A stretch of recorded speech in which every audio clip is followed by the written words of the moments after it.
Sesuai dengan rencananya dengan Mama Wulan, kini Hani pun akan menjalankan aksinya. Setelah Mas Dean tertidur, tiba-tiba saja Hani masuk ke dalam kamarnya.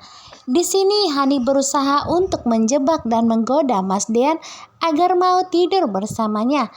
Agar nantinya saat Hani hamil anak Pak Farhat, maka Hani akan meminta pertanggungjawaban Mas Dean dan mengatakan bahwa anak yang dikandungnya adalah anak dari Mas Dean.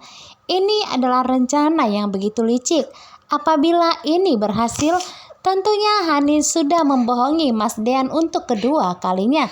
Karena seperti yang kita tahu, Aura bukanlah anak dari Mas Dean. Tetapi sampai saat ini ternyata itu semua belum terbongkar. Dan saat ini Hani pun bermaksud agar nantinya anak yang dikandung dari Pak Farhat, maka Mas Dean lah yang akan disuruh untuk bertanggung jawab. Agar nantinya Hani tidak jadi bercerai dengan Mas Dean. Namun siapa sangka ternyata depresi dan trauma dari Hani sampai saat ini masih ada saat ia berhasil digoda oleh Pak Farhat. Saat Hani membalikkan badan Mas Dean, tentunya malah ia teringat wajah Pak Farhat. Wajah yang telah tega menggodanya, wajah yang telah tega menghancurkan hidupnya.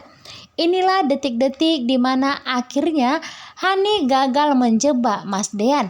Karena saat Mas Dean pun terbangun, Hani malah justru teriak, membuat Mas Dean pun tersadar dan akhirnya pergi dari kamar, sehingga Hani pun gagal total rencananya.